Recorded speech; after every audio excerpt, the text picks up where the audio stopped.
আমি চাই আমাদের দেশে মেয়েদের জন্য আইন যতটা সাপোর্ট ছেলেদের জন্য হওয়া উচিত।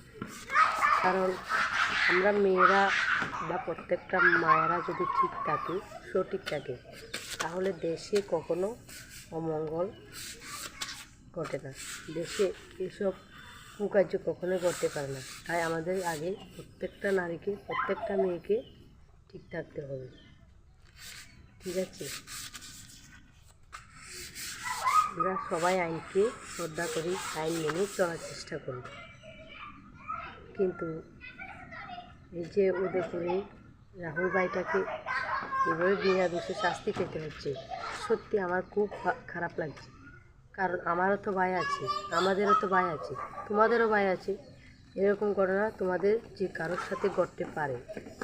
তাই প্রত্যেকটা ত্রিপুরাবাসীকে, প্রত্যেকটা লোকের এখন রাহুলের এবং রাহুলের মায়ের পাশে থাকা খুবই প্রয়োজন।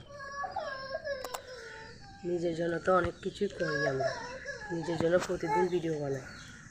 তাই না হয়ে আজকে রাহুলের জন্যই করলাম ভিডিও। তোমরা সবাই সাপোর্ট করো রাহুলকে, রাহুলের পাশে দেখো, যাতে রাহুল 20 বছরের জেল না হয়,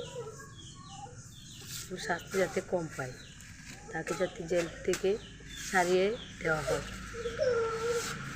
খুব কষ্ট হয় আমার রাহুলের মার জন্য। রাহুল বিনা দোষে শাস্তি পাচ্ছে, দোষটা পুরোটাই মেয়েটা।